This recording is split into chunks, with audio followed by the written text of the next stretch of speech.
1893வது வருஷம் இட்டாலியில பொறக்குறாங்க நம்மளுடைய லியோனார்டோ. இவங்க பிறந்த வீடு, அதாவது அம்மா அப்பா பாத்தீங்கன்னா 2 பேருக்குமே பெருசா இன்ட்ரெஸ்ட் இல்லாம கட்டாய திருமணத்தால பிறந்த ஒரு குழந்தை தான் லியோனார்டோ.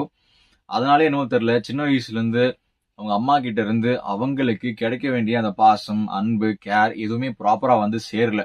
ரொம்ப போட்டு அடிக்கிறது, டார்ச்சர் பண்றது, அவங்க ஹஸ்பண்ட் கிட்ட அவங்களுக்கு சண்டை அப்படின்னா அந்த கோவத்தெல்லாம் வந்து அப்படியே அந்த பொண்ணு மேல காட்டுறதுன்னு சொல்லிட்டு ரொம்ப கஷ்டமான பிளஸ் இந்த ஒரு கொடுமைன்னு சொல்லுவாங்க இல்லையா, ஸோ அந்த மாதிரியான ஒரு சைல்டுஹுட் தான் லியோனார்டோ வந்து அனுபவிச்சுட்டு இருந்தாங்க.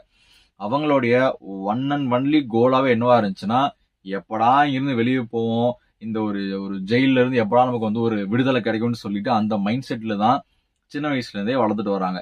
ஸோ அப்ப இருந்தே பெருசா அந்த பாசம், அன்பு இதுக்கெல்லாம் ஏங்குன ஒரு குழந்தையா தான் அவங்களும் வளர்றாங்க. அப்படி வளர வளர